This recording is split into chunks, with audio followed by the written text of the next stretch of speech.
بنت شاہد حسین مرحومہ کے لیے پڑھ کر بخش دیں۔ اللہم صلی اللہ علیہ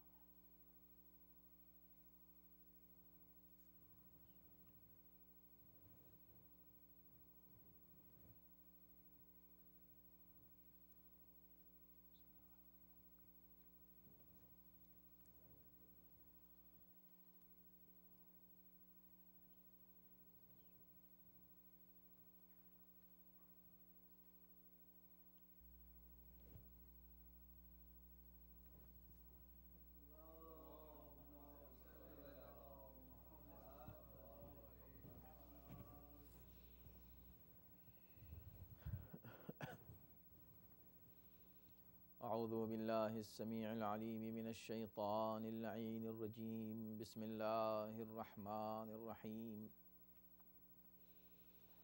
الحمد للہ رب العالمین والصلاة والسلام علی اشرف الانبیاء والمرسلین خاتم النبیین رحمت للعالمین سیدنا و نبینا و شفیع ذنوبنا و طبیب نفوسنا و مطہر قلوبنا مولانا ابی القاسم محمد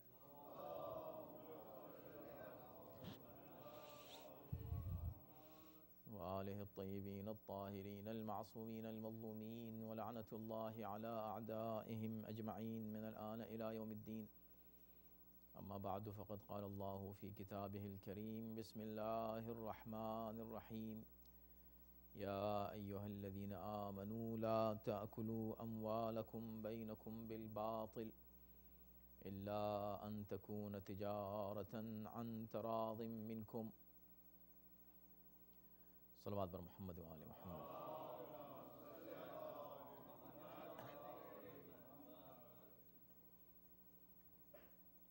اللہ نے انسان کو جو مختصر سی زندگی دی ہے اس زندگی کے مختصر ہونے کا اسے احساس نہیں ہوتا جب تک کہ اس کی نگاہوں کے سامنے موت نہ آ جائے۔ جب وہ زندگی ختم ہونے لگتی ہے جو اس کو ملی ہے تب وہ دیکھتا ہے یہ بس اتنی سی میری زندگی تھی، میں تو ابھی جیا ہی نہیں، مجھے ابھی زندگی کتنی سی ملی ہے۔ اور جب تک وہ زندہ ہے عمر کی قید نہیں، چاہے وہ بچہ ہے، جوان ہے، بوڑھا ہے، جب تک زندہ ہے سمجھتا ہے کہ موت دوسروں کے لیے ہے، میرے لیے موت نہیں۔ انکار نہیں کرتا کہ موت نہیں آئے گی، انکار کوئی انسان کرتا ہی نہیں کہ موت مجھے نہیں آئے گی، لیکن اس کا بیہیویئر، اس کا اسٹائل، اس کا رہن سہن، اس کا اٹھنا بیٹھنا، اس کی گفتگو، اس کا انداز، اس کی پلاننگ، ایسا لگتا ہے کہ بس ہمیشہ اس کو یہاں رہنا ہے۔ آپ کہیں جاتے کسی جگہ چلے جائیں، آپ جہاں بھی آپ سفر کے لیے جائیں گے، ایک سفر ہے تو جانے سے پہلے آپ پلان کریں گے اس دن جانا ہے، اس دن واپس آنا ہے۔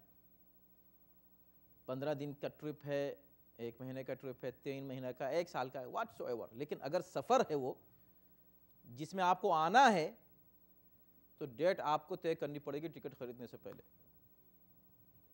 الا ایک اوپن ٹکٹ ہو۔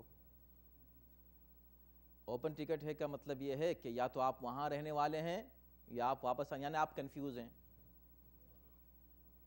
لیکن اگر آپ کو معلوم ہے کہ آپ کو واپس آنا ہے تو ڈیٹ تو طے ہے۔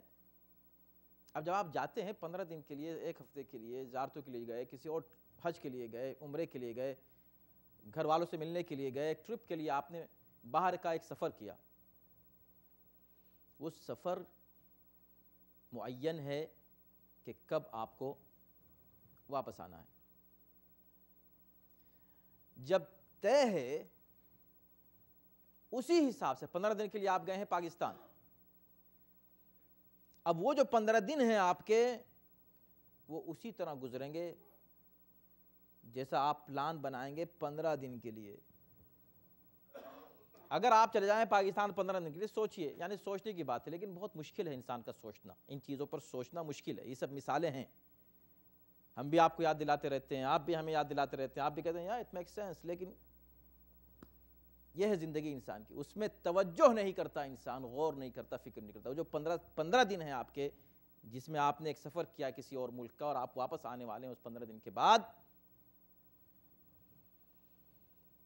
آپ نے کیا کیا کہ چلتے چلتے کہا یہ زمین بڑی پسند آئی مجھے. آپ ہائی وے پہ جا رہے ہیں، کہا گاڑی روکو، کہا یہ زمین مجھے بہت پسند آئی، بڑی ہری بھری، بڑا اچھا علاقہ ہے، روکو گاڑی. کون اس کا مالک ڈھونڈو، تلاش کرو. کتنے کیے؟ ارے ہم امریکہ سے آئے ہیں، پیسے تو جیب میں ہیں ہمارے. اتنے کیے، لے لی. کہ چلو بھائی یہاں بلڈنگ بہت اچھی بنے گی. کہ اچھا سب ایک بنائیں، پلان کریں، انجینئر کو بلاؤ، اس کو بلاؤ. کہا خیریت تو ہے، یہ جنگل یا کہاں، آپ تو 15 دن کے بعد جانے والے ہیں. ارے 15 دن کے بعد جانے والے ہیں. لیجئے پلان شروع کر دیا 15 سال کا، آئے ہیں 15 دن کے لیے. کوئی عقل مند ایسا کرے گا؟ کوئی نہیں کرے گا. آپ کہیں گے یہ مثال ہی صحیح نہیں، اس لیے کہ ایسا ہوتا ہی نہیں ہے. مگر ایسا ہر دن ہو رہا ہے، ہر طرف ہو رہا ہے، ہر شخص کر رہا ہے. امیر المومنین علیہ السلام نے یہ فرمایا تھا کہ میں تمہارے بارے میں جس چیز سے ڈرتا ہوں وہ طول العمل، لمبی لمبی امیدیں. ہر انسان کو دیکھ لیجئے، سچ بتائیے کہ ہم جو پلان کر رہے ہیں اپنی زندگی کا، کیا واقعی ایسا پلان کر رہے ہیں کہ 60 ایئر میں ہم کو جانا ہے واپس، 70 اور 80 ایئر، 100 سال، یا ہمارے سارے پلان 1000 سال کے ہیں، ساری خواہشیں 2000 سال کی ہیں؟ آپ کہیں گے وہ کیسے؟ تو میں نے ایک آیت آپ کے سامنے پڑھی ہے، اس میں یہ ٹائم کا کوئی ذکر نہیں ہے، لیکن غور کیجئے کہ آیت کیا کہہ رہی. سورہ نساء کی آیت ہے اور ہمارے دوران تفسیر ابھی 2 ہفتے پہلے اس آیت کو پڑھا ہے. یا ایھا الذین آمنوا لا تأکلوا اموالکم بینکم بالباطل. 2 چیزیں ہیں اس دنیا میں جس سے امتحان انسان کا مسلسل ہوتا رہتا ہے، مال اور جان. یہ 2 چیزوں کا امتحان ہوتا ہے. اور اللہ نے کہا بھی ہے کہ ہم نے مومنین سے ان کے مال کو خرید لیا، ان کی جانوں کو خرید لیا ہے. تو اے صاحبان ایمان، تم آپس میں ایک دوسرے کا مال باطل سے نہ کھا لینا. باطل کیا مطلب؟ یعنی بغیر یہ دیکھے ہوئے کہ جو تم کسی کا مال کھا رہے ہو یہ جائز ہے کہ نہیں. اب کھانے کا مطلب صرف کھانا نہیں ہے. اگر کوئی کسی کی زمین پہ قبضہ کر لے تو کہتے ہیں زمین کھا گیا. اب زمین تھوڑی کھا گیا، وہ نگل تھوڑی گیا. زمین کھا گیا کا مطلب ہے کہ اس پہ قبضہ کر لیا. اور بڑی بڑی زمینوں پہ قبضہ کیا ہے لوگوں نے، کیسی کیسی زمینیں لوگ کھا گئے ہیں، بڑے بڑے باغ نگل گئے ہیں. صلوات بھیجو محمد و آل محمد. تو یہ کھانے کا مطلب ہے کہ تم اس کا استعمال نہ کرنا، تصرف نہ کرنا. کسی کی کوئی شے تم چھو نہیں سکتے بغیر اس کی پرمیشن کے، اس کی اجازت کے. الا ان تکون تجارتا عن تراض، تجارتا عن تراض منکم. الا یہ کہ وہ تجارت ہو. تجارت یعنی لین دین ہو، انہوں نے آپ کو کچھ دیا، آپ نے اس کے بدلے میں کچھ دے دیا. یہ بھی نہیں، اتنا کافی نہیں. عن تراض منکم، اس تجارت میں بھی ایک دوسرے کا راضی ہونا شرط ہے. تو مال میں جب انسان کسی کے تصرف کرے، آپ کو $10 کسی سے مل گئے، کسی کا قرض لے لیا آپ نے، اب آپ واپس نہیں کر رہے ہیں. $10، $100، $1000، $1,00,000 واپس نہیں کر رہے ہیں. نیت ہی نہیں ہے واپس کرنے کی. دیکھیں واپس نہیں کر پا رہے ہیں وہ الگ بات ہے، وہ بھی یہ کوئی ایکسکیوز نہیں ہے. لیکن ایک نہیں لے لیا، واپس نہیں کر رہے ہیں. کیوں واپس کر رہے ہیں؟ اب بتائیے آپ کا پلان کتنے دن رہنے کا ہے یہاں؟ یہ جو آپ واپس نہیں کر رہے ہیں تو پلان کتنے دن کا ہے؟ 1000 سال کا آپ اس دنیا میں رہنے کا پلان ہے، 2000 سال رہنے کا پلان ہے. یہ جو ایک دوسرے کا مال لوگ کھا لیتے ہیں، یہ جو ایک دوسرے پہ ظلم کرتے ہیں، یہ جو ایک دوسرے کی غیبتیں کرتے ہیں، یہ جو ایک دوسرے کی دل آزاری کرتے ہیں، جو ایک دوسرے کے حقوق کو پامال کرتے ہیں، یہ جو چھوٹی سی دنیاوی منفعت کے لیے بڑے بڑے خطرناک قدم اٹھا لیتے ہیں، یہ سب کیا ہے؟ کتنے دن رہنا ہے آپ کو یہاں؟ اب وہی نہیں کہیں گے کہ میں 1000 سال جینے والا ہوں، لیکن ان کا پلان 1000 سال سے کہیں زیادہ کا ہے۔ اگر تمہارا پلان وہ ہوتا جتنے سال تم یہاں رہنے والے ہو تو تم یہ کام کرتے ہی نہیں۔ تو انسان کسی کا حق جو مارتا ہے سوچے، غور کرے کہ میں نے ایک شرٹ ہے میں نے پہنی ہوئی ہے، اس شرٹ میں کسی کے 4 سینٹ ہیں جو میں نے نہیں دیے ہیں، خمس ہی صحیح، خمس میں بھی دوسرے کا مال ہے نا، خمس نہیں دیا، ہم نے شرٹ پہنے ہوئے ہیں، نماز پڑھ رہے ہیں، باہر نکل رہے ہیں، انجوائے کر رہے ہیں، کتنے دن آپ کو رہنا ہے، یہ شرٹ کتنے دن آپ کو پہننی ہے؟ تو یہ جو انسان ایک دوسرے کا مال کھاتا ہے یہ صرف اسی لیے اس کے دماغ میں ہے کہ مجھے پتہ نہیں کب تک رہنا، مجھے کوئی سزا ہی نہیں ملنے والی ہے، کون دینے والا سزا؟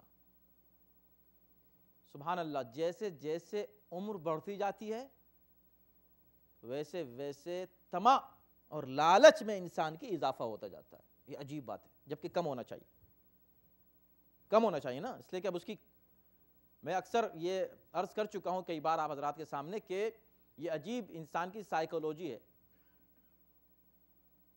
ٹائم از منی، لیکن ٹائم کو وہ ٹریٹ کرتا ہے ڈیفرنٹلی منی سے، حالانکہ ٹائم از منی مانتا ہے وہ۔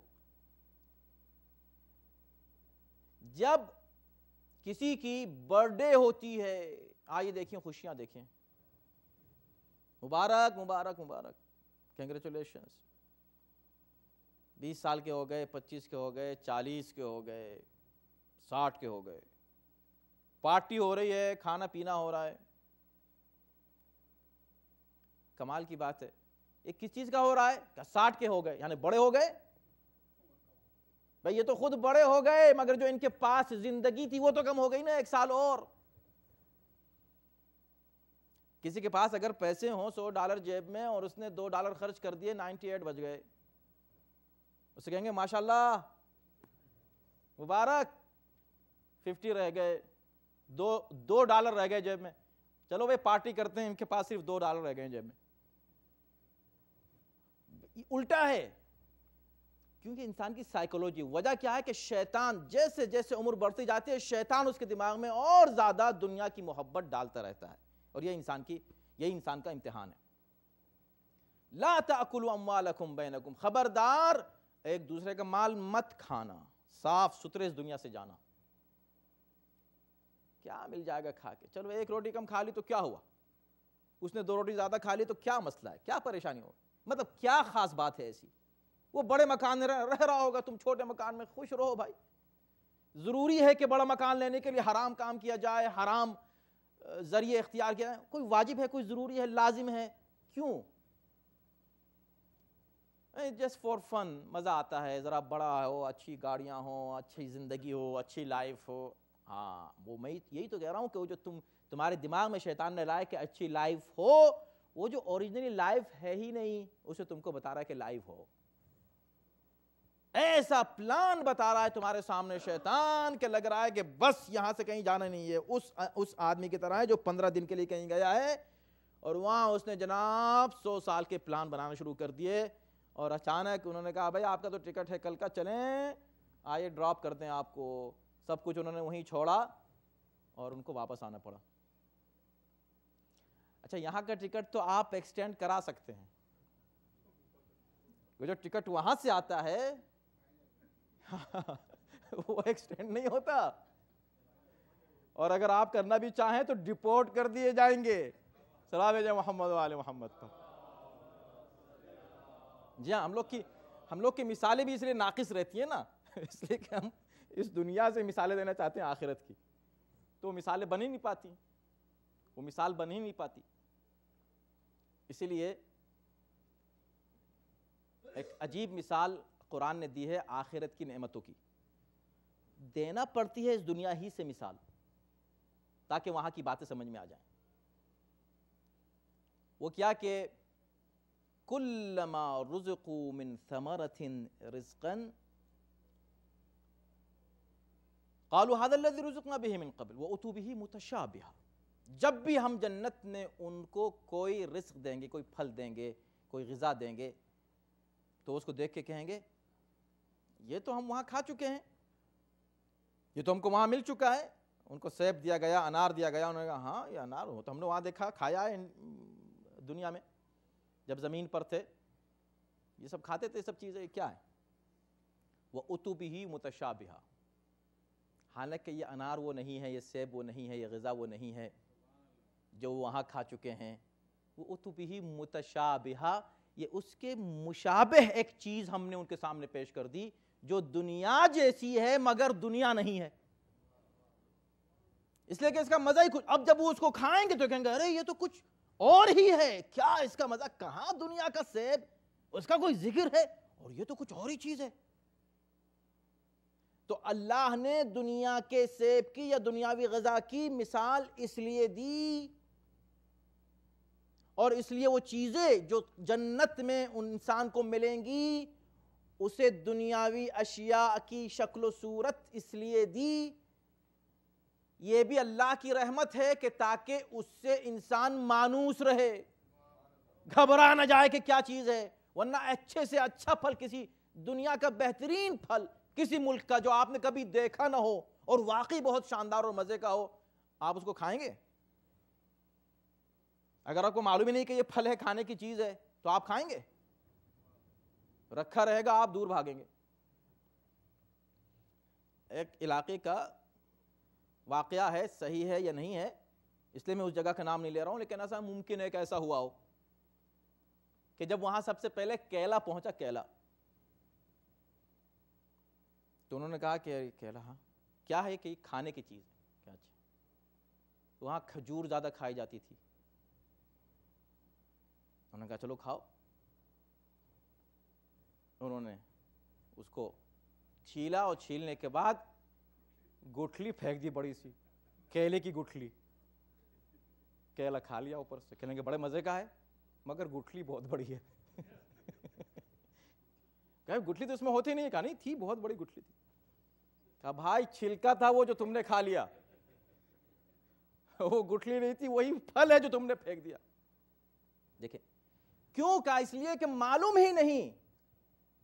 اللہ کی رحمت یہ ہے کہ سیب نہیں ہے، سیب سے کہیں اچھی، ہزاروں گنا اچھی کوئی شے خدا پیش کرنا چاہتا ہے مگر رکھی رہے گی جنت میں، انسان آگے بڑھے گا ہی نہیں تو کھائے گا کیسے؟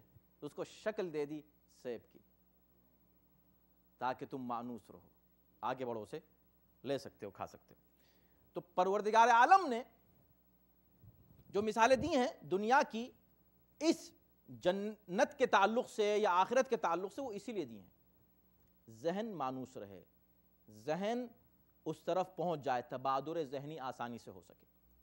تو خبردار آپس میں ایک دوسرے کا مال باطل کے ساتھ مت کھانا، رضامندی سے کھا لو ٹھیک ہے، حلال کھاؤ، حرام کی طرف توجہ نہ کرنا. تو دو چیزیں ہیں، ایک ہے مال، ایک ہے جان. اس آیت میں دونوں کا ذکر کر دیا. اس کے بعد فرمایا وَلَا تَقْتُلُوا أَنفُسَكُمْ، اپنے نفس کو قتل نہ کرو. اب اس میں مفسرین نے بڑی گفتگو کی ہے کہ وَلَا تَقْتُلُوا أَنفُسَكُمْ کا کیا مطلب، یعنی اپنے نفس کو قتل نہ کرو کا کیا مطلب؟ تو کہا اس میں سارے مفاہیم جمع کر دیے ایک لفظ کہہ کر، یعنی قتل کی جتنی قسمیں ہیں سب شامل ہو گئیں. ایک دوسرے کو قتل نہ کرو، اپنے آپ کو قتل یعنی خودکشی نہ کرو،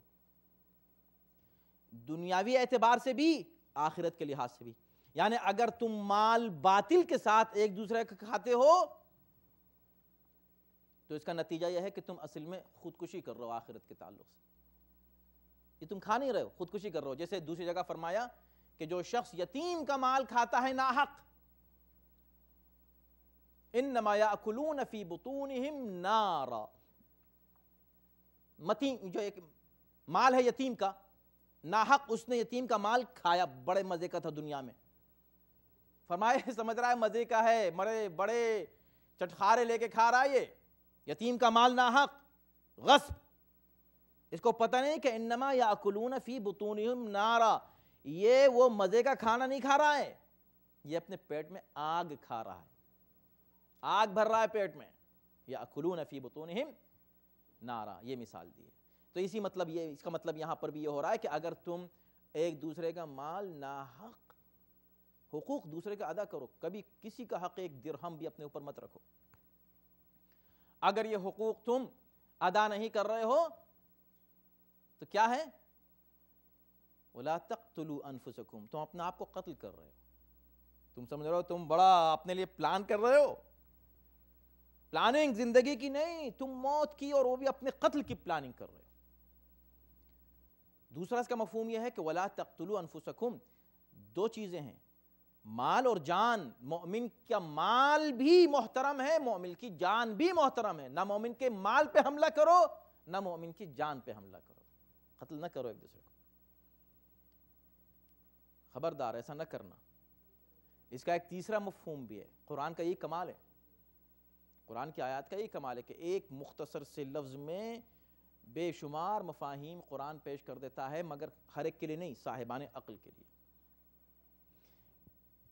ایک صاحب نے پوچھا کہ بھئی یہ ایک آیت میں مال کی بات ہو رہی ہے کہ مال مت کھاؤ ایک دوسرے کا، اور ایک بات فوراً ہی وہ قتل کی بات کر رہے ہیں کہ قتل مت کرو، تو دونوں میں کیا کنیکشن ہے، ریلیٹیوٹی کیا ہے؟ تو آپ پوری دنیا میں دیکھیں، آپس میں جو قتل ہے، جنگ ہے، خونریزی ہے، وہ ہوتی ہی اس بنا پر ہے کہ اس کے پیچھے کچھ نہ کچھ دنیاوی ایشوز ہوتے ہیں. آخر میں مال کا مسئلہ آتا ہے، چاہے دو افراد میں جنگ ہو رہی ہو، چاہے دو خاندانوں میں جنگ ہو رہی ہو، چاہے دو کمیونٹیز میں جنگ ہو رہی ہو، چاہے دو ملکوں میں جنگ ہو رہی ہو. آپ جب جنگ کی تہہ میں پہنچیں گے تو پتہ چلے گا مال کا مسئلہ تھا، زمین کا مسئلہ تھا، زمین بھی مال ہی ہے. دنیا کا مسئلہ تھا، دنیا بھی مال ہی ہے. تو سارے مسائل پیدا ہوتے ہیں اختلافات، اور جو آخر میں قتل تک کی نوبت آتی ہے وہ حب دنیا کی وجہ سے، اس مال میں غلط اور باطل تصرف کی وجہ سے. تو خبردار ایک دوسرے کا مال باطل کے ساتھ نہ کھاؤ، اس لیے کہ اس کا بڑا کنیکشن ہے. دنیا میں امن و امان ہو جائے گا اگر ہر شخص ایمانداری سے اس دنیا میں رہے، اور کوئی شخص کسی کا مال نہ کھائے تو بس امن و امان اور سکون ہے. پھر کیا جھگڑے ہیں، پھر کیا اختلافات ہیں؟ تو لا تأکلوا اموالکم بینکم بالباطل، مال ایک دوسرے کا باطل کے ساتھ نہ کھاؤ. ولا تقتلوا انفسکم، اپنے نفوس کو قتل نہ کرو. اس کے بعد پھر فرمایا کہ ومن يفعل ذلك عدوانا وظلما فسوف نصلیہ نارا، جو شخص ایسا کرے گا سرکشی کے ساتھ اور ظلم کے ساتھ، کیا کرے گا؟ دوسرے کے مال پر حملہ، دوسرے کی جان پر حملہ، تو ہم اسے جہنم میں ڈال دیں گے. وَكَانَ ذَلِكَ عَلَى اللَّهِ يَسِيرًا، اور یہ کام تو اللہ کے لیے بہت آسان ہے. یہ مت کہنا کب ڈالے گا، کیسے ڈالے گا، کہاں ڈالے گا. توبہ کر لیں گے، اس لیے فوراً کہا کہ نہیں. اس سے پہلے کی آیت میں کہا کہ لَيْسَتِ التَّوْبَةُ عَلَى الَّذِينَ يَعْمَلُونَ السَّيِّئَاتِ،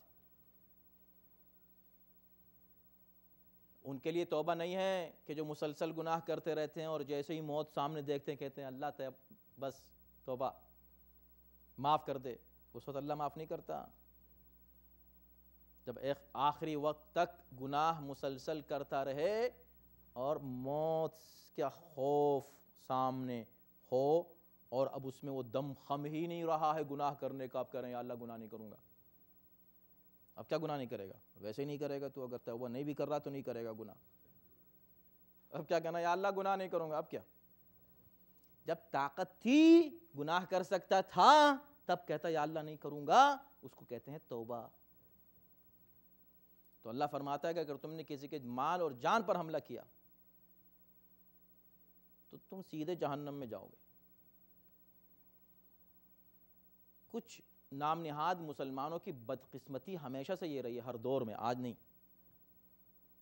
کہ قرآن کے اتنے کلیئر مسائل کو، اتنے صاف صاف میسیجز کو بھی نہیں سمجھ پائے، الٹا سمجھے.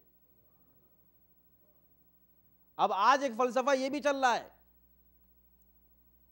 کہ مومن کے مال پہ بھی حملہ کرو، اس کی جان پہ بھی حملہ کرو، جہنم نہیں جنت پہنچو گے سیدھے. یہ کون سا فلسفہ ہے؟ کس جگہ قرآن کی کون سی آیت میں لکھا ہوا ہے؟ کہا نہیں، پہلے ان کو کافر کہہ دو، اس لیے کہ اس آیت میں ہے کہ اے مومنو آپس میں ایک دوسرے کا مال نہ کھاؤ، یعنی مومن کا مال نہ کھاؤ. اس کا مطلب ہے یعنی کافر کا کھا لو. سبحان اللہ.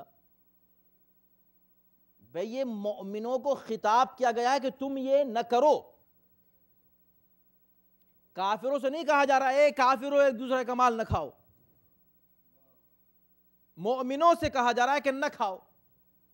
تو خطاب کس سے ہے؟ فاعل سے بھی، کرنے والے سے بھی، قاتل سے بھی، مقتول سے بھی، کھانے والے سے بھی، جس کا کھایا جا رہا ہے اس سے بھی، اور دونوں کو یا ایھا الذین آمنوا کہہ کے خطاب کیا جا رہا ہے. اگر آپ کہیں کہ جناب یہ تو کافروں کے لیے ہے کہ کافروں کا مال کھا سکتے ہیں، تو کہیں دکھا دو کہ اے صاحبان ایمان کافروں کا مال کھا لو جاؤ، اے صاحبان ایمان جا کے جاؤ کافروں کو قتل کر دو. پورے قرآن میں کہیں پر یہ نہیں کہا گیا کہ جاؤ کافروں کو قتل، نہیں. وَقَاتِلُوهُمْ جہاں پر بھی وَقْتُلُوهُمْ نہیں ہے، قتل کر دو نہیں ہے، وَقَاتِلُوهُمْ. قاتلوہم یعنی ان سے جنگ کرو. قتل ون سائیڈڈ ہوتا ہے، ایک نے ایک کو قتل کر اس کو کہتے ہیں قتل، اور قتال دونوں ایک دوسرے کے مقابلے پر آئیں، جس کا مطلب ہے کہ جب تمہارے مقابلے پر کافر آئیں تو تم بھی ان کے مقابلے پر آ جاؤ. یہ مطلب ہے قتال کا، یہ ہے مطلب. اس کو شجاعت کہتے ہیں، اس کو بہادری کہتے ہیں، اس کو انسانیت کہتے ہیں کہ آپ اپنا دفاع کر رہے ہیں، آپ دفاع کریں، آگے جائیں وقاتلوہم. لیکن یہ جو قتال تم کر رہے ہو، تم نے بھی ان کے مقابلے پر جو تلوار اٹھائی ہے، یہ اس وقت ہے حتی وقاتلوہم حتی لا تکون فتنۃ. قتال کرو یہاں تک کہ فتنہ باقی نہ رہ جائے. تو یہ جو قتال اور جہاد اسلام میں ہے، یہ جہاد فتنے کے لیے نہیں ہے، فتنے کو ختم کرنے کے لیے. اب اگر کوئی فتنہ کرنے کے لیے قتال کر رہا ہے تو یہ فتنہ ہے. آپ دیکھیں بنی امیہ نے ہمیشہ علاوہ ظلم کے کچھ کیا ہے؟ حکومت ہی ظلم سے لی. اس لیے ذات عاشورہ میں اللہم لعن بنی امیہ قاطبۃ، پہلے کچھ نام لیے، یا اللہ ان پر لعنت کر، ان پر لعنت کر، ان پر لعنت کر. پھر جب بنی امیہ کا ذکر آیا تو قاطبۃ، یا اللہ بنی امیہ پہ سب پہ لعنت کر. یہ جو آج یہ لوگ یہ قتل کرتے پھر رہے نا ہر جگہ، ہر ملک میں، ہر جگہ جہاں یہ بنی امیہ کی اولادیں موجود ہیں وہ قتل کر رہے ہیں سب کو، ہر جگہ. اور جس انداز سے آپ صرف یہ دیکھ لیں کہ انداز کیا ہے قتل کرنے کا، تو آپ کو اندازہ ہو جائے گا کہ کون ایسا کر سکتا ہے. یعنی کافر کے لیے بھی حکم ہے کہ اس کو مسلح نہ کرو. کافر کے لیے ہے کہ مسلح نہ کرنا اس کو. اگر واقعی وہ تم سے جنگ کرنے آیا تھا اور اس کافر کو قتل کرنا شرعاً پہلے تو جائز ثابت ہو جائے کہ ہر کافر کو قتل کرنا جائز نہیں ہے. قاتل حربی ہے، وہ جنگ کرنے تم کو قتل کرنے آ گیا، تم نے اپنی جان بچانے کے لیے اس کو مار دیا مثلا، وہ بھی تم انڈیویجولی نہیں، اس کے لیے بھی کچھ اصول ہیں. جب وہ اصول مرتب ہو جائیں اور ثابت ہو جائیں، اس کے بعد کوئی ایک کافر قتل ہو جائے، دشمن ہے، جنگ کرنے آیا تھا تم سے، قتل ہو گیا، اس کو مسلح نہ کرنا، اس کے مرنے کے بعد اس کے جسم پر کوئی زخم نہ لگانا، اس کے جسم کو مت کاٹنا پیٹنا. اس کے بعد کافر صحیح بات ختم ہوگی، مر گیا، اس لیے کہ اس سے جنگ اس سے نہیں تھی، اس کے نظریے سے تھی. وہ اس نظریے پہ اڑا ہوا تھا، اب وہ ہے ہی نہیں وہ شخص جو اڑا ہوا ہو. اب یہ کیا ہے؟ کیوں اس کو مار رہے ہو؟ اب کیوں اس کے جسم کے ٹکڑے کیوں کر رہے ہو؟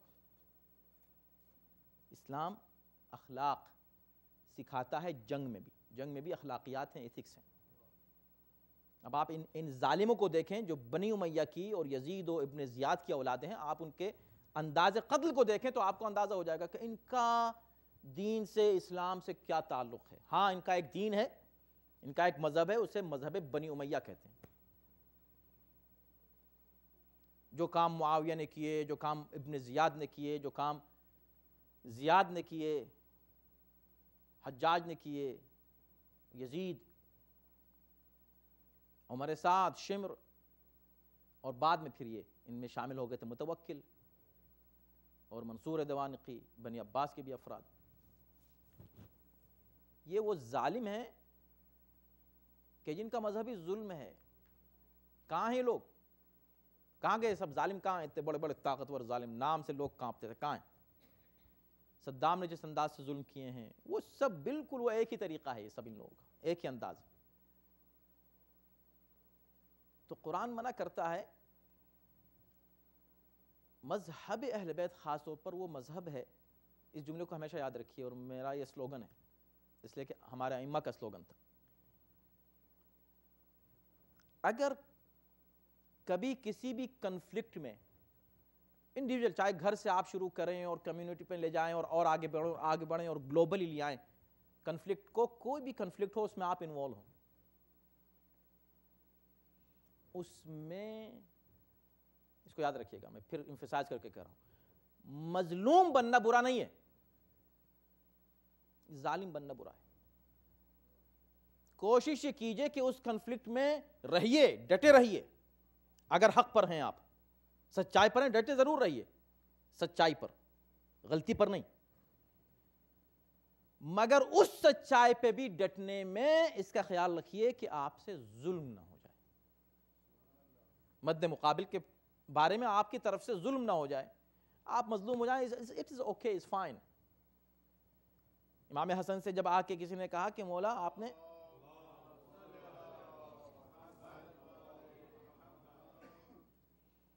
آپ نے حکومت دے دی اس کو، اس ظالم کو، کیسے آپ نے حکومت دے دی؟ کہا کیوں؟ کہا کوئی اچھی بات ہے کہ آپ اس کو حکومت دے دیں؟ کہا دیکھو ہم نے حکومت دی نہیں ہے، اس نے حکومت ہم سے لی ہے، اور تم آ کے ہم کو ملامت کر رہے ہو. حق اپنا چھوڑ دینا برا نہیں ہے، دوسرے کا حق لے لینا برا ہے. برا وہ ہے جس نے دوسرے کا حق لیا ہے، وہ نہیں جس نے اپنا حق بھی دے دیا ہے. اہل بیت نے ہمیشہ اپنا حق دے دیا، جاؤ لے جاؤ لے جاؤ. مگر کسی کا اتنا سا حق لیا، چھوٹے سے چھوٹا سا حق لیا کسی کا؟ ذرہ برابر بھی اہل بیت نے کسی کا حق نہیں رکھا. خیر لینا دینا تو بہت بڑی بات ہے. اہل بیت کا کردار اس سے کہیں بلند ہے. ایک تو چیزیں واجبات کہ آپ کسی کا حق نہ لیں، کسی کا نہیں. اہل بیت نے اور بھی ہمیں بہت آگے کی بات سکھائی. یہ وجہ ہے کہ ایک مومن اہل بیت کا ماننے والا کچھ بھی ہو جائے ظالم نہیں ہو سکتا. یہ جو ظالم آج جو ظالم ہے نا وہ اسی سے فائدہ اٹھا رہے ہیں، اور اس سے پہلے جو ظالم تھے انہوں نے بھی اسی سے فائدہ اٹھایا تھا. مولائے کائنات کے سامنے شریعت کی حدیں تھیں، یہ کرنا ہے، یہ نہیں کرنا ہے، یہ نہیں کرنا. جنگ میں ان کے لیے حدیں ہیں، حدود ہیں معین، اخلاقیات ہیں جنگ کے، اسلامی اصول ہیں جنگ کے. جنگ ہو رہی ہے معاویہ سے، حضرت علی کے سامنے اصول ہیں کہ یہ کرنا ہے، یہ نہیں کرنا ہے. معاویہ اوپن ہے، اس کے پاس کون سے اصول ہیں؟ اس کو تو جنگ کرنی ہے خالی. اب لوگوں نے کہا وہ بڑا ذہین تھا. نہیں، ذہین نہیں تھا. امام سے کسی نے کہا کہ وہ تو بڑا عقل مند تھا. کہا نہیں، اس کو عقل نہیں کہتے، اس کو فتنہ کہتے ہیں. فتنے میں اور عقل میں تم کہیں کنفیوز نہ ہو جانا. کوئی ایک آدمی یہاں بھی فتنہ کر رہا ہے، وہاں بھی فتنہ کر رہا ہے، وہاں بیٹھ کے گوسپنگ کر رہا ہے، وہاں بیٹھ کے فتنے کر رہا ہے، وہاں بڑا اسمارٹ ہے. جی نہیں، اسمارٹ نہیں ہے. اسمارٹ وہ ہے جو غیبت سے بچ رہا ہے، اسمارٹ وہ ہے جو برائیوں سے بچ رہا ہے، اسمارٹ وہ ہے جو جنت کے راستے پر چل رہا ہے، اسمارٹ وہ ہے جو اہل بیت کے راستے پر چل رہا ہے. وہ اسمارٹ نہیں ہے. وہ بیچارہ کیا اسمارٹ ہے؟ یہ تو معاویہ کے راستے پر چل رہا ہے. تو معاویہ کے پاس عقل نہیں تھی، فتنہ تھا، یہ مولا نے فرمایا. تو آپ دیکھیں کہ اخلاقیات جنگ کے، صرف اس پہ توجہ کریں. جنگ جب ہوتی ہے تو دونوں افراد چاہتے ہیں ہم جیت جائیں. جانے جا رہی ہیں، ہزاروں لوگ مرے ہیں صفین کی جنگ میں، ہزاروں، دسیوں ہزار، ہزاروں کیا دسیوں ہزار، یعنی تینوں جنگوں میں ملا کر 9,500 سے زیادہ لوگ مارے گئے ہیں. اور حضرت علی کی تلوار سے بھی ہزاروں لوگ مارے گئے، مارا ہے، قتل کیا، ظالموں کو جو سرکش تھے ان کو ظلم کے ساتھ نہیں مارا گیا۔ تو معاویہ کیا کرتا تھا کہ انہوں نے جو آج کل کا ٹیررزم ہے نا، یہ جو ٹیررسٹ آج کے ہیں انہوں نے سیکھا ہی معاویہ سے، اوریجن وہی ہے، حالانکہ معاویہ نے بھی کسی سے سیکھا تھا،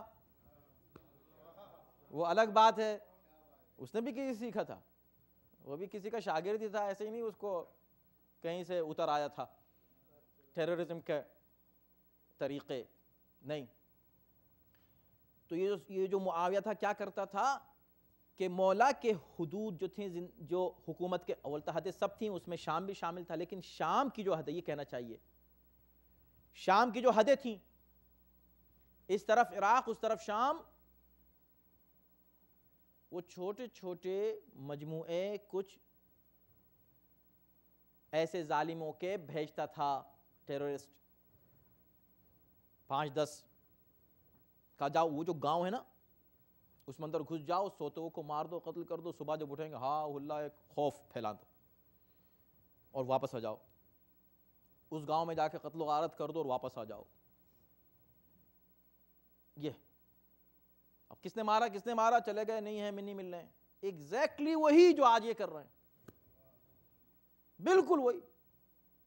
اب مولائے کائنات بھی ایسے ہی کر سکتے تھے، وہ کہتے کہ چلو اس نے 10 آدمی بھیجے اندر، ہم 20 بھیج دیتے ہیں، جاؤ اس والے گاؤں کو ختم کر دو۔ سبحان اللہ، آپ کو کتنا فخر ہونا چاہیے اس مذہب پر جس کا امام امیر المومنین علی بن ابی طالب ہے۔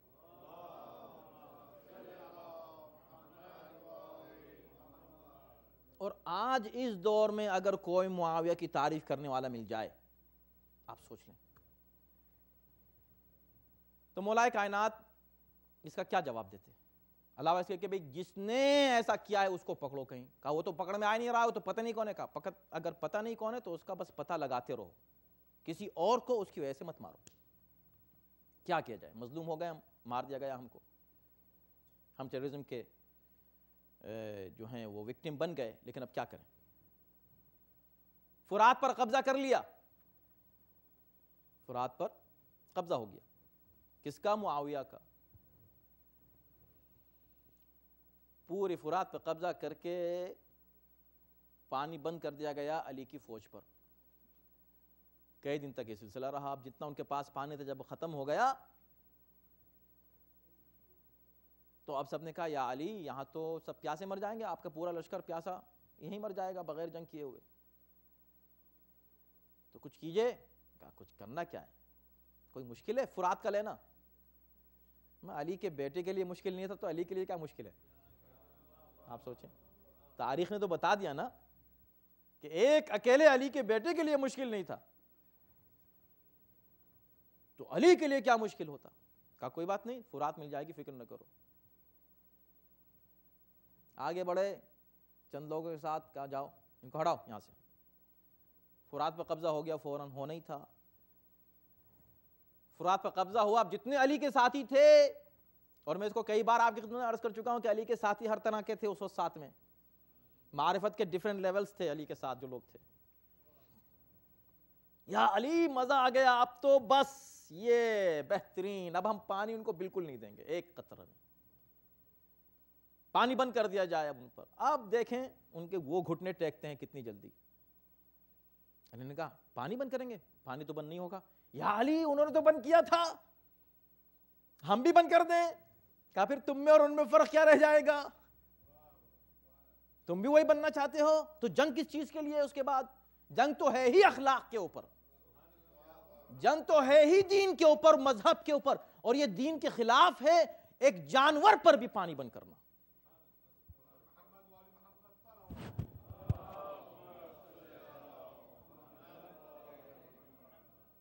طاقت ہوتے ہوئے، اختیار ہوتے ہوئے، دشمن جو قتل کرنے آ رہا ہے، تلوار لے آ رہا ہے قتل کرنے، پیاس لگی اس کو، پانی پینا چاہتا ہے، ہٹو پانی پینے دو اس کو، پانی پینے، پانی جنگ کے اصول ہیں، دشمن پر پانی تم بند نہیں کر سکتے۔ کھول دی گئی فرات دشمن کے لیے، گھاٹ خالی کر دیے گئے،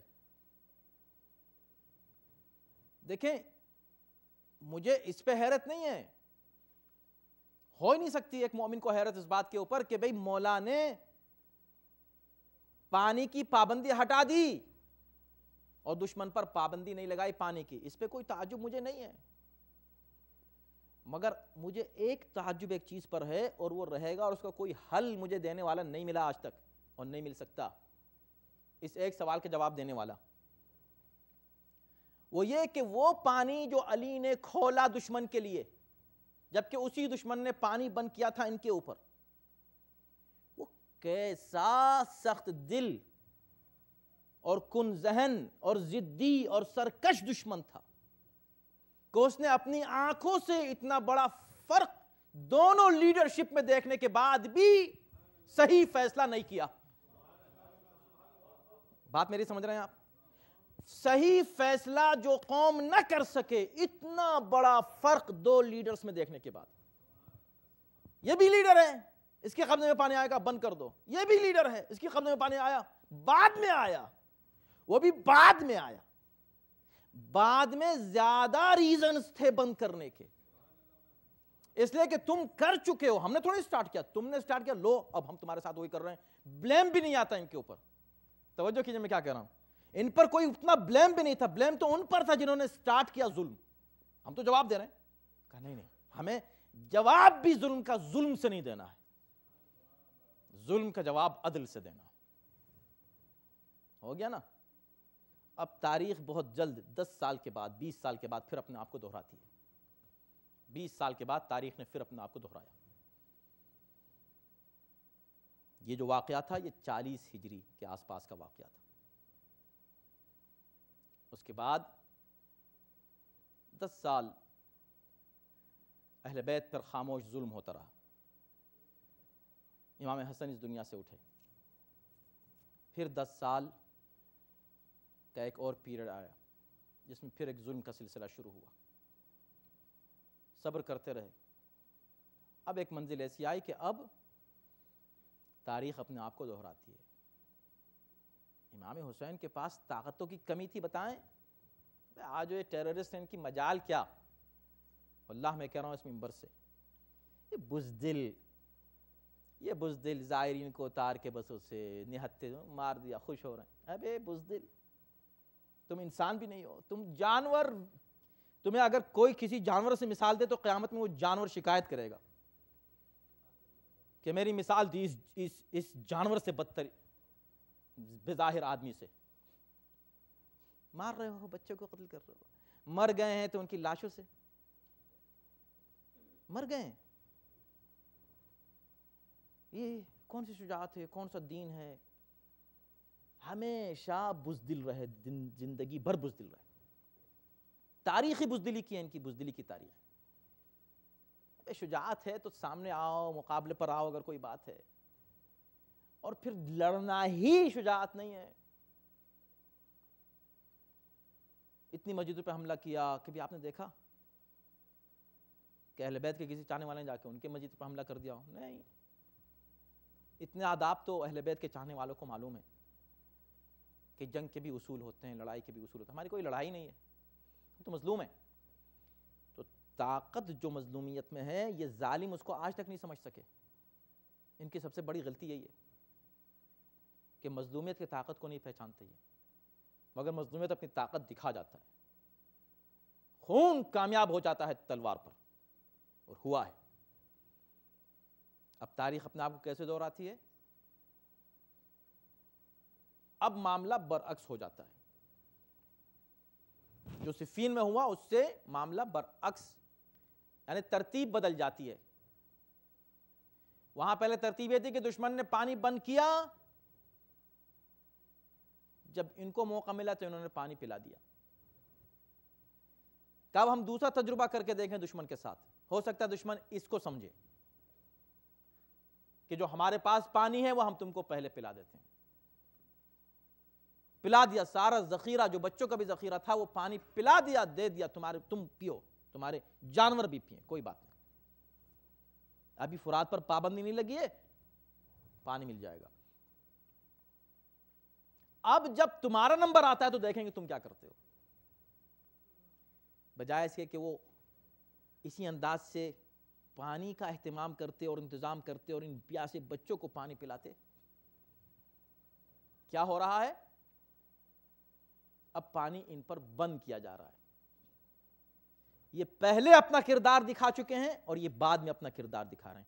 وہاں پہلے انہوں نے اپنا کردار دکھایا تھا, بعد میں انہوں نے اپنا کردار دکھایا تھا. دونوں صورتوں میں جیت کس کی ہے؟ دین کی, اخلاق کی. کتنے افتخار سے آج ہم یہاں بیٹھ کے یہ بات کہہ بھی رہے ہیں, سن بھی رہے ہیں. کوئی کمی ہمارے اماموں کے کردار میں دکھاؤ, کوئی کمی دکھاؤ. اب تم کتابیں لے کے آتے ہو, اس میں یہ لکھا ہوا, لکھا چھوڑو, کردار دیکھ لو, بات ختم.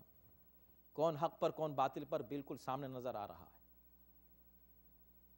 یہ جو مظلوموں کو مارا جا رہا ہے نہ صرف پاکستان میں, سیریا میں جنگ حکومت سے ہے, گھروں میں گھس گھس کے کس کو مارا جا رہا ہے؟ شیعوں کو, بیچاروں کو. انہوں نے کیا خطا کیا بھائی؟ ان سے کیا مطلب ہے تمہارا؟ نہیں, ایک گروپ ہے کہ جس کا مشن یہ ہے کہ جہاں مل جائیں مار دو. ابھی ایک عالم دین کو قتل کر دیا گیا, کل ہی حوضے میں جا رہے تھے, واپس آ رہے ہیں گھر کی طرف, قتل کر دیا گیا. ایسا بہت ہو رہا ہے, بحرین میں ہو رہا ہے, سعودی عرب میں ہو رہا ہے, عراق میں ہو رہا ہے, جہاں اکثریت ہے. بھئی وہاں تو شیعوں کی اکثریت ہے, وہاں بھی مارے ہی جا رہے ہیں. جہاں اکثریت ہے وہاں بھی مارے ہی جا رہے ہیں. کیوں؟ اس لیے کہ ظلم کرنا نہیں آتا نا, شیعوں کو ظلم کرنا نہیں آتا. وہی جو مولا سے کسی نے پوچھا تھا کہ اللہ کو کیا نہیں آتا, تو لوگ بگڑ گئے, اللہ کو ہر کچھ سب کچھ آتا. کہا نہیں, رک جاؤ, اس نے صحیح سوال کیا ہے. اللہ کو ظلم نہیں آتا, اللہ کو ظلم نہیں آتا. کیا مطلب؟ یعنی اللہ ظلم نہیں کرتا کسی قیمت پر. اسی انداز سے جو اللہ والے ہیں کبھی ظلم نہیں کرتے. مظلوم ہونا برا نہیں ہے, ظالم ہونا برا ہے. اب جب اپنا پانی تھا پلا دیا گیا, اور جب خود اپنے بچے پیاس سے تڑپ رہے تھے. اخلاقیات دیکھیں, خدا کی قسم کیا اخلاقیات ہیں, کیا بلندی اخلاق کی, کیا عظمت ہے اہل بیت کے اخلاق کی. میں کہتا ہوں کوئی ہوتا اس جگہ, چلو ہو سکتا ہے کہ اپنا پانی پہلے پلا دیتا, ہو سکتا ہے اس کا کردار اتنا بلند ہو جاتا کہ اس نے اپنا پانی دے دیا, مگر بعد میں جب پانی بند ہوا تو کردار کی بلندی یہاں اور آگے بڑھتی ہے, پیک پہ جاتی ہے بات. اٹھائیے تاریخ, پڑھیے تاریخ. میں آپ سب سے سوال کرنا چاہتا ہوں, کوئی بھی مجھے لا کر کوئی ایک ایسا موقع دکھا دے, کوئی ایسا لمحہ کربلا میں, کربلا کے بعد, اسیری کے دوران, شام کے قید خانے میں, کوفے کے قید خانوں میں, بازار میں, دربار میں, کسی جگہ اہل بیت کے کسی فرد کی زبان پر یہ آیا ہو کہ تم ہمیں پیاس سے تڑپا رہے ہو, ہم نے تو اپنا پانی تم کو پلا دیا تھا. اس کا ذکر تک نہیں کیا, پلا دیا پانی, چلا گیا. ابھی میں کیا آپ سے کہہ رہا تھا کہ کیسی تھی وہ قوم جو اتنے کھلے ہوئے عملی کردار کے معجزے دیکھ رہی تھی. معجزہ دیکھ کے تو انسان بدلتا ہے نا, یہ کردار کے معجزے تھے, دیکھ رہی تھی اور کانوں پہ جوں نہیں رینگ رہی تھی. لیکن یہ بات کس کے لیے ہے؟ جن کے پیٹ حرام سے بھرے ہوئے ہوں, جو مولا نے فرمایا ہے, اور جن کی تربیت ہی اسی انداز سے ہوئی ہو بچپن سے. لیکن اگر بچپن میں کبھی کسی کی ماں نے کوئی اچھی بات بچپن میں کان میں ڈال دی ہو تو بڑے ہو کے وہ بات پھر واپس ضرور آتی ہے. یہی حسین نے کہا تھا جب حر نے امام کے گھوڑے کے لجام پر ہاتھ ڈالا, کہا ثقلت کا مختری ماں تیرے ماتم میں بیٹھے. مقصد اس کی ماں کی توہین نہیں تھا, مقصد یہ تھا حر, یہ جتنے لوگ ہیں یہ تو یہ سب کچھ کر رہے ہیں, ٹھیک ہے انہیں کرنے دو, مگر تم میں ان میں فرق یہ ہے کہ ان کی ماں نے زہرا کے بارے میں انہیں کچھ نہیں سکھایا ہے, مگر تمہاری ماں تو تم کو بتا چکی ہے کہ میری ماں کون ہے. بس یہ احساس دلانا تھا, اس لیے اس کی زبان پر فوراً یہ آیا, اے حسین آپ نے میری ماں کو تو کہہ دیا. ایک بہادر ہے, ایک شجاع ہے, ایک عرب کا واریر ہے, اور ایک ایسا شخص ہے کہ جس کے ساتھ 1000 کا دستہ ہے، پوری فوج ہے، لشکر ہے، طاقت ہے، قوت ہے، اور اس کے بیک پر پوری حکومت ہے، وہ چاہتا جو چاہتا جواب دیتا، مگر وہ جواب کیا دے رہا ہے؟ آپ نے تو میری ماں کو کہہ دیا، میں آپ کی ماں کو کیسے کہوں جس کا نام بھی بغیر وضو کے نہیں لیا جا سکتا۔ دیکھا آپ نے، جیسے ہی اس نے ماں کے احترام کی بات کی، حسین تو خاموش ہو گئے، مگر حسین نے کہا بس میرے ایک اس جملے نے انقلاب برپا کر دیا حر کے دل میں، جو میں چاہ رہا تھا وہ ہو گیا۔ حر سمجھ گیا کہ میں کیا کہنا چاہتا ہوں، میں اس کی ماں یاد دلانا چاہتا ہوں کہ تمہاری ماں کیا تھی۔ تو جو ہے نا، آج ایک مومنہ کے ایصال ثواب کی مجلس ہے۔ اللہ نے عورت کو جو عظمتیں دی ہیں ان میں سے ایک عظمت ہے اس کی ماں ہونا، بہن ہونا بھی عظمت ہے۔ عجیب، ہر مثال کربلا نے پیش کر دی ہے، ہر طرح کی مثالیں دے دی ہیں، ہر رشتے اور رشتوں کی شرافتیں بیان کر دی ہیں۔ تو جب حر سے یہ کہہ دیا گیا، اور حر نے یہ جملہ کہہ تو دیا، مگر اس وقت سے یہ جملہ خود اس کو تڑپاتا رہا، یہاں تک کہ ایک رات ایسی آئی کہ جب اس کو یقین ہو گیا، پہلے تو سمجھتا رہا ہو سکتا ہے جنگ نہیں ہوگی، ہو سکتا ہے جنگ، جب پتہ چل گیا اب تو جنگ ہونے والی ہے، اب ایسا بے چین ہوتا ہے کہ اس کے بھائی کو کہنا پڑتا ہے کہ ایسا بہادر تو میں نے کبھی کسی کو دیکھا نہیں، آپ اتنا کیوں گھبرائے ہوئے ہیں، بس آپ کو زیادہ زحمت نہیں دینا ہے، 2 فقرے اور آپ کی زحمت تمام ہو گئی، ایصال ثواب کی مجلس ہے مکمل ہو رہی ہے۔ تو ایک مرتبہ اپنے بھائی سے صرف ایک، جب بھائی نے کہا کہ آپ اتنا پریشان کیوں ہیں، میں نے کبھی آپ کو اتنا پریشان ہوتے ہوئے نہیں دیکھا، اور کل کی جو جنگ ہے وہ تو اتنی آسان جنگ ہے، وہ کوئی لشکر ہے، وہ کوئی فوج ہے، اس میں تو چھوٹے چھوٹے بچے ہیں، اس میں تو بوڑھے ہیں، اس میں تو چند جوان نظر آ رہے ہیں، باقی کوئی لشکر ہے وہ تو لشکر ہی نہیں کہا جائے گا، چند افراد ہیں، ایک چھوٹا سا خاندان ہے، اس کے ساتھ کچھ لوگ آ گئے، شامل ہو گئے، ان کو تو ہم 1 گھنٹے میں ختم کر دیں گے، 1 گھڑی نہیں لگے گی ان کو ختم کرنے میں، آپ کیوں پریشان ہو رہے ہو، ہمارے پاس کتنا لشکر ہے، کتنی فوج ہے۔ اب جو چہرے کو دیکھا تو کیا دیکھا، حر کی آنکھوں سے آنسو بہہ رہے۔ کہا بھائی آپ میری باتوں سے کیا ناراض ہو رہے ہیں، میں تو صرف یہ کہنا چاہ رہا ہوں کہ آپ مطمئن رہیں، کل کی جنگ کوئی بہت بڑی جنگ نہیں ہے، یہ ہمارے مقابلے پر آنے والے لوگ کوئی بہت بڑے ایسے بہت بڑا لشکر نہیں ہے۔ کہا مجھے اسی کا تو رونا ہے، اور اگر تو جاننا چاہتا میں کیوں گھبرا رہا ہوں، کیوں پریشان ہوں، میرے ساتھ آ میرے ساتھ آ جا۔ ساتھ لے کر چلے، اور چلتے چلتے ایک مقام پر کھڑے ہو گئے۔ کہا کیوں لے کر آئے میرے بھائی آپ مجھ کو یہاں؟ کہا بس تجھ کو جواب دینے لایا تھا، جواب میری زبان سے نہ سن، ان بچوں کی زبان سے سن جن کی آوازیں آ رہی ہیں۔ اب جو اس نے غور سے سنا تو کیا سنا؟ پشتے خیمہائے حسین سے آواز التش آ رہی ہے، بچے تڑپ تڑپ کے آواز رہے، ہائے پیاس۔ کہا دیکھیں یہاں پر یہ ہے انقلاب کردار کا، جب آتا ہے تو اس میں صلاحیت ہونی چاہیے اس ظرف میں۔ تو ایک مرتبہ اور یہ کہتے ہیں اپنے بھائی سے، بھیا تم کو معلوم ہے نا یہ بچے جو آج آواز التش بلند کر رہے ہیں، حسین نے انہی بچے کے پانی ہمیں پہلے پلا دیا تھا، اگر وہ پانی ان کے پاس ہوتا تو یہ بچے تڑپ نہ رہے ہوتے، جنہوں نے اپنا پانی ہمیں دے دیا، ہم ان پر پانی بن کریں، یہ مجھے تڑپا رہا ہے، اور مجھے نہیں معلوم کہ میں کل حسین کے پاس کیسے جاؤں، حسین کی بارگاہ میں کیسے آؤں۔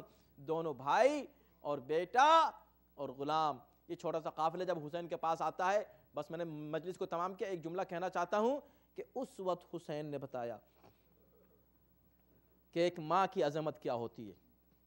وہ اور وقت تھا جب حسین کہہ رہے تھے تیری ماں تیرے ماتم میں بیٹھے، ایک وقت ایسا آیا جب حر گھوڑے سے زمین پر گرے اور حسین دوڑے ہوئے پہنچے، سر کو زانو پر رکھ کر کہا حر سچ کہا تیری ماں نے جب تیری ماں نے تیرا نام حر رکھا، ارے تو دنیا میں بھی آزاد ہے آخرت میں بھی آزاد ہے، مبارک ہے تیری وہ ماں جس نے ایسے بچے کی پرورش کی، جس نے ایسے بچے کا نام حر رکھا۔ وَسَيَعْلَمُ الَّذِينَ ظَلَمُوا أَيَّ مُنقَلِبٍ يَنقَلِبُونَ۔ پروردگار ہمارے سامنے صالح کو قبول فرما، مجلس کا ثواب مرحومہ کی روح کو ایصال فرما، اس سے بہتر انداز ذکر اہل بیت سے سنانے کی توفیق عنایت فرما، جو مومنین جہاں ہیں جس طرح جس کیفیت میں جو پریشان ہیں ان کی پریشانیوں کو دور فرما دے، جو بیمار ہیں ان کو صحت و شفا کرامت فرما۔ خداوندہ دنیا میں اہل بیت کے چاہنے والوں پر جو ظلم ہو رہا ہے، مالک ان ظالموں کو ذلیل و خوار اور نصف و نابود فرما دے، ان مظلوموں کی تائید و مدد فرما، ان ظالموں کے پنجے سے ان کو آزاد فرما۔ خداوندہ تجھے اہل بیت طاہرین کا واسطہ ان تمام آفتوں اور پریشانیوں سے اس پوری دنیا کو، پورے انسانیت کو، نہ صرف شیعت کو نجات دلانے کے لیے اپنے آخرت ہمارے آخری امام کے ظہور میں تعجیل فرما، ان کے آن و انصار میں ہم سب کو داخل و شامل فرما۔ حضرات، ابھی آپ نے سن ہی لیا اور آپ کو معلوم ہی ہے اس وقت پاکستان کے جو حالات ہیں، بحرین کے جو حالات ہیں، اور سیریا کے، ہم سیاسی حالات کی بات نہیں کر رہے ہیں، ہم مذہبی وائلنس، جو سیکٹرین وائلنس اس وقت یہ وہابی لابی نے شروع کیا ہوا ہے پوری دنیا میں، شیعوں کے قتل عام کا، اس پر ہم بات کر رہے ہیں۔ ہمارا فرض ہے، ہم یہ نہیں کہہ سکتے ہم دور بیٹھ کر یہاں اور ٹھیک ہے بس ہم نے دعا کر دی، ان کے لیے فاتح پڑھ دی، یہ نہیں۔ ہم جو کچھ کر سکتے ہیں ان مظلوموں کی حمایت کے لیے ہم کو کرنا ہے۔ کل ایک مظاہرہ ہوا تھا واشنگٹن ڈی سی میں، ہم لوگ کو مزید مظاہرے کرنے، ہو سکتا ہے ہم لوگ شکاگو میں انشاءاللہ ایک مظاہرہ کریں، اور گزشتہ ہفتے ہمارے گھر پر ایک میٹنگ تھی تمام علماء کی شہر کے، اور ہم لوگوں نے ڈیسائیڈ کیا کہ یہ 6 جو یہاں پر خدمت دین میں لگے ہوئے علماء کرام، ان کی ایک تنظیم تشکیل پائی ہے جس کا نام ہے بورڈ آف علماء آف شکاگو۔ تو بورڈ آف علماء کی جانب سے پہلا پروگرام انشاءاللہ نیکسٹ سیٹرڈے 21 کو معصوم میں ہونے والا ہے، جس کا موضوع ہے the state of Shia community worldwide. اس کی تفصیلات بھی مزید انشاءاللہ آپ کو ای میل سے مل جائیں گی، تینوں اداروں سے، بلکہ 4 ادارے اس میں شامل ہیں، اور یعنی اہل بیت سینٹر عراقیوں کا وہ بھی اس میں شامل ہے، سب مل کے انشاءاللہ اس پروگرام کو کر رہے ہیں، اور یہ پروگرام انشاءاللہ وقتاً فوقتاً روٹیٹ ہوتا رہے گا۔ اوریجنلی یہیں حسینی میں ہونے والا تھا، لیکن چونکہ اس دن یہاں رات میں مجلس ہے 21 کو، اور 2 بار مومنین نہیں آ سکتے، تو پھر یہ پروگرام اب اس وقت معصوم میں ہے، آپ حضرات کو سب کو معصوم چلنا ہے۔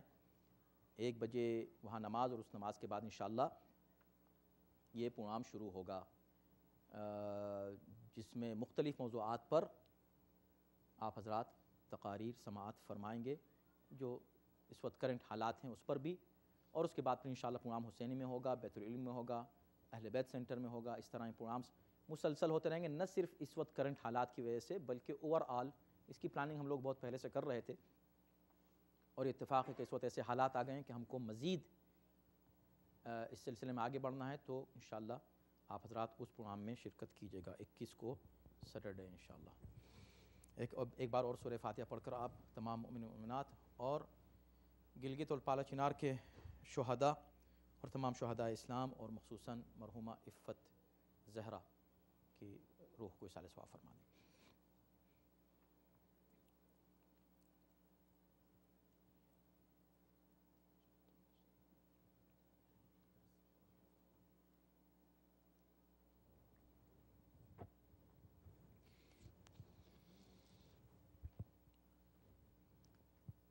صلی اللہ علیہ وسلم یا ابا عبداللہ، السلام علیکم رسول